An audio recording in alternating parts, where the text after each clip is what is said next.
하나님의 말씀은 로마서 2장 17절에서 29절까지의 말씀입니다. 저와 여러분이 한 목소리로 읽도록 하겠습니다.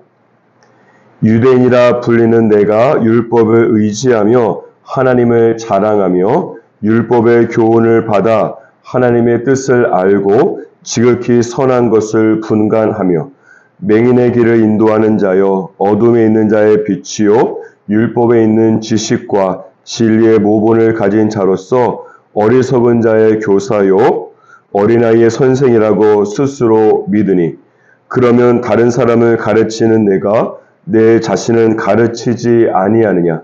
도적질하지 말라 선포하는 내가 도적질하느냐? 간음하지 말라 말하는 내가 간음하느냐? 우상을 가증히 여기는 내가 신적 물건을 도둑질하느냐? 율법을 잘하는 내가 율법을 범함으로 하나님을 욕되게 하느냐? 기록된 바와 같이 하나님의 이름이 너희 때문에 이방인 중에서 모독을 받는도다.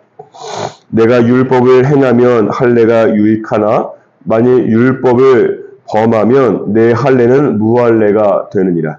그런즉 무할례자가 율법의 규례를 지키면 그 무할례를 할례와 같이 여길 것이 아니냐. 또한 본래 무할례자가 율법을 온전히 지키면 율법 조문과 할례를 가지고 율법을 범하는 너를 정죄하지 아니하겠느냐. 무릇 표면적 유대인이 유대인이 아니요 표면적 육신의 할례가 아니니라. 오직 이면적 유대인이 유대인이며 할례는 마음에 할지니 영에 있고 율법 조문에 있지 아니한 것이라. 그 칭찬이 사람에서가 아니요 다만 하나님에게서니라. 아멘. 오늘 본문 말씀은 크게 두 부분으로 나누어 볼 수 있습니다. 첫 번째는 17절에서 24절까지의 말씀으로 유대인과 율법에 대해서 말씀하고 있고, 두 번째는 25절에서 29절까지의 말씀으로 유대인과 할례에 대해서 말씀하고 있습니다. 사실 율법과 할례는 유대인을 유대인 되게 만드는 외적인 사인으로서 유대인들이 이 스스로를 다른 이방인과 구별하고 또한 영적으로 자랑스럽게 여기는 은혜의 수단이었습니다. 먼저 첫 번째 부분을 살펴본다면 유대인과 율법을 볼 텐데 18절 말씀을 보십시오. 유대인은 율법의 교훈을 받아서 하나님의 뜻을 알고 지극히 선한 것을 분별한다고 말씀하고 있습니다. 이 얼마나 대단한 특권입니까? 이 세상 도대체 어떤 민족이 온 세상을 창조하고 통치하시는 하나님의 율법을 받은 적이 있습니까? 그렇기 때문에 이 유대인은 지금으로 말하자면 나는 다른 사람은 듣지 못하는 하나님의 음성을 들을 수 있다라고 하는 이런 식의 영적인 우월감과 자부심을 그 안에 가지고 있었던 것입니다. 그렇기 때문에 19절과 20절 말씀을 보시면 유대인들은 그들이 하나님의 음성을 듣지 못하는 하나님의 길을 알지 못하는 맹인과 같은 이방인의 길을 인도해 주어야 되고 또한 어리석고 영적으로 어린아이 같은 이방인에게 어떻게 살아야 되는지 가르치는 교사요 선생이라고 스스로가 믿었다고 말씀하고 있습니다. 하지만 이런 율법과 관련해서 유대인들의 문제는 무엇인가 하면 크게 두 가지입니다. 첫 번째 문제는 21절과 22절을 보십시오. 이 유대인들이 다른 사람을 가르치면서도 정작 자신은 가르치지 않는다는 것입니다. 다른 말로 말하면 유대인들은 이방인에게 도둑질하지 말라고 가르치고 본인들은 오히려 도둑질을 하고 간음하지 말라고 말하면서 그들 자신은 간음을 하고 있었다는 것입니다. 두 번째 문제는 23절을 보시면 유대인만 율법을 소유하고 있다고 자랑하고 다니면서 그 율법을 오히려 지키지 않아서 오히려 하나님을 욕되게 하고 있는 것입니다. 그래서 24절에 보시면 하나님의 이름이 유대인들 때문에 이방인 중에서 모욕을 받는다고 말씀하고 있습니다. 이런 면에서 볼 때 유대인은 자신의 이 말과 행동이 일치하지 않았던 것이고 이 강단 위에서의 설교와 가르침과 강단 아래에서의 삶이 이 괴리가 있었고 모순이 있었다라고 하는 것입니다. 그 결과는 크게 두 가지로 나타나게 되는데 첫 번째는 유대인의 가르침이 영적인 권위는 전혀 없고 오히려 말로 다른 사람을 누르고 조종하려고 하는 권위주의자가 되는 것입니다. 이것을 어떻게 알 수 있는가 하면 마가복음 1장 21절에 보시면 예수님께서 회당에서 가르치실 때에 사람들이 예수님의 교훈과 가르침을 듣고서 예수님의 가르치시는 것이 권위 있는 자와 같고 서기관들과 같지 않다라고 말씀하고 있기 때문에 그렇습니다. 권위는 어디에서 나오는 것입니까? 유대인들이 하루에 3번 기도하는 그 기도 모임과 기도 시간에서 나오는 것이 아니라 권위라고 하는 것은 하루에 한 번을 기도한다고 할지라도 하나님을 만날 때에 하늘로부터 주어지는 것입니다. 두 번째는 어떤 결과가 나타나는가 하면 유대인의 가르침에 영적인 능력이 전혀 나타나지 않는 것입니다. 위에서 살펴본 동일한 본문인 마가복음 1장 23절 이하에 보면 예수님께서 회당에서 가르치실 때에 말씀만 선포했을 뿐인데에 더러운 귀신 들린 사람이 소리를 질렀다라고 말씀하고 있습니다. 하나님의 말씀의 능력이 나타나고 있는 것입니다. 그때 예수님께서 말씀으로 귀신을 쫓아버리지 않습니까? 따라서 이 영적 능력이라고 하는 것은 예수님과 같이 내가 말하고 내가 가르친 대로 살 때에 하늘로부터 임하게 되는 것입니다.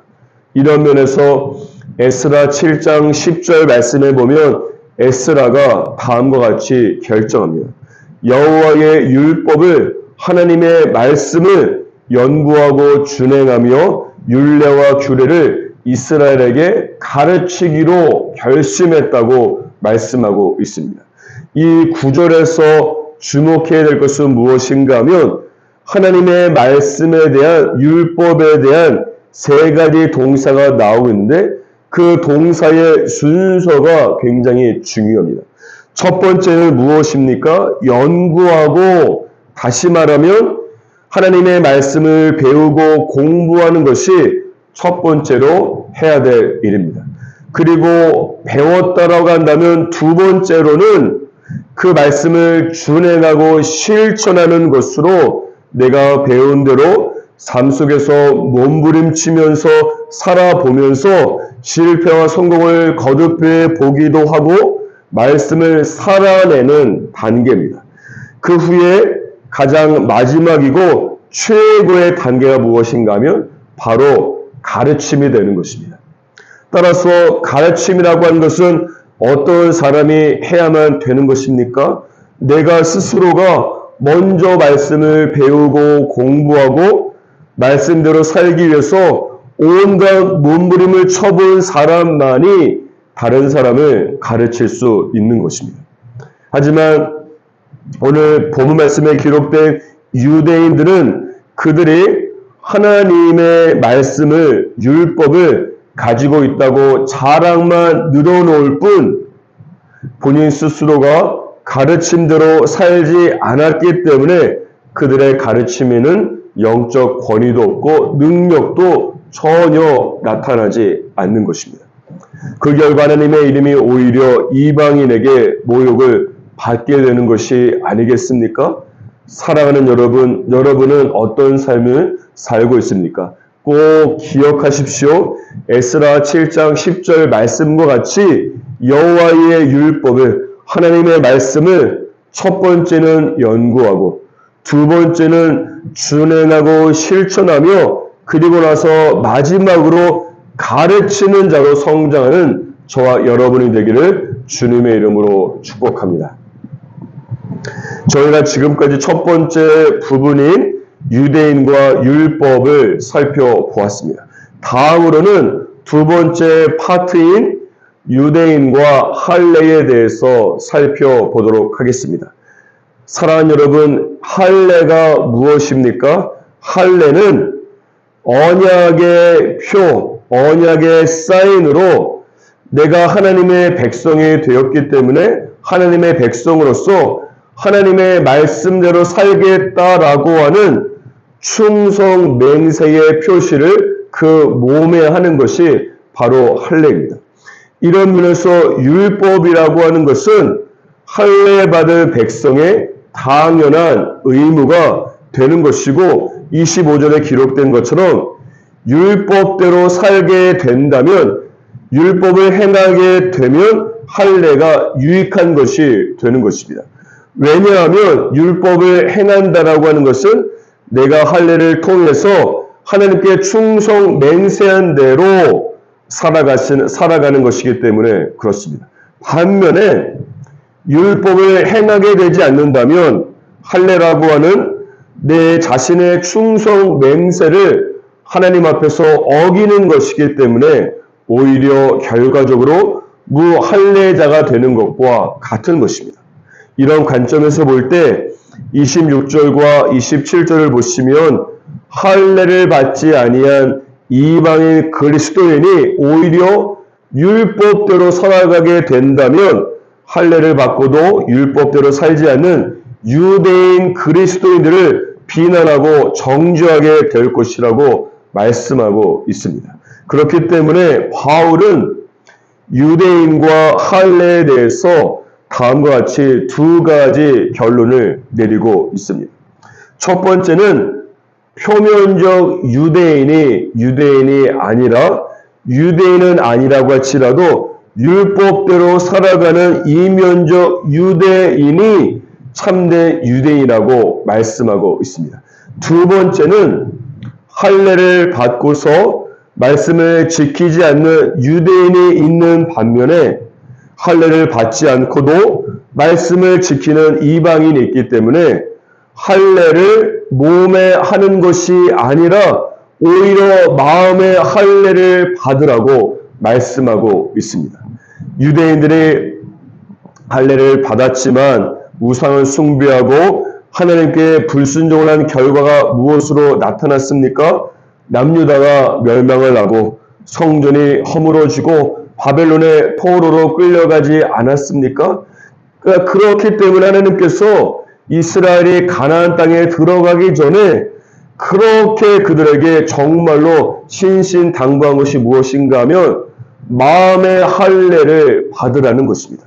신명기 30장 6절에서 보면 내 하나님 여호와께서 내 마음과 내 자손의 마음에 할례를 베푸사 너로 마음을 다하며 뜻을 다하여 내 하나님 여호와를 사랑하게 하사 너로 생명을 얻게 하실 것이라고 말씀하고 있습니다. 사랑하는 여러분, 마음의 할례는 무엇입니까? 지금 저희에게 적용하자면 크게 두 가지 차원으로 생각해 볼 수 있습니다.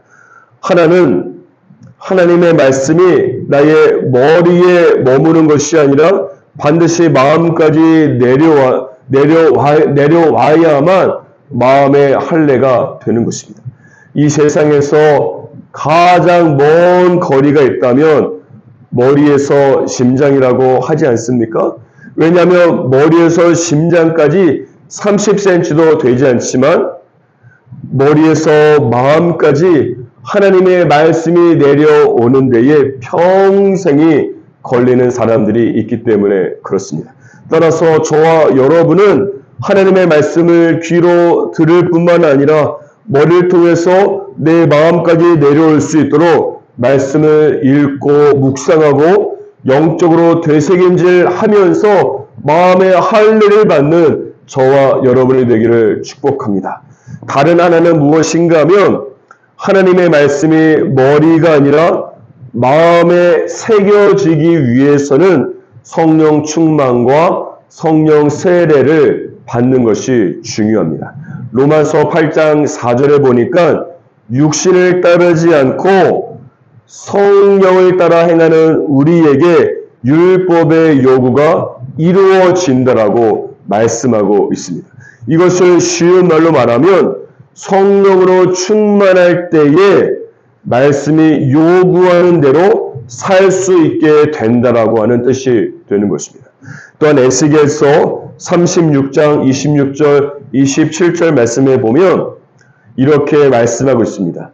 새 영을 성령을 너희 속에 두고 새 마음을 너희에게 주되 너희 육신에서 굳은 마음을 제거하고 부드러운 마음을 줄 것이며 또 내 영을 너희 속에 두어서 너희로 내 율례를 행하게 하리니 너희가 내 규례를 지켜 행할 것이라고 말씀하고 있기 때문에 그렇습니다. 따라서 사랑하는 여러분, 저와 여러분 또한 표면적 유대인, 표면적 그리스도인이 되지 않기 위해서 성령 충만과 성령 세례를 통해서 마음의 할례를 받을 수 있기를 주님의 이름으로 축복합니다. 로마서 8장 2절에 보니까 생명의 성령의 법이 죄와 사망의 법에서 저희를 해방한다고 말씀하고 있기 때문에 그렇습니다.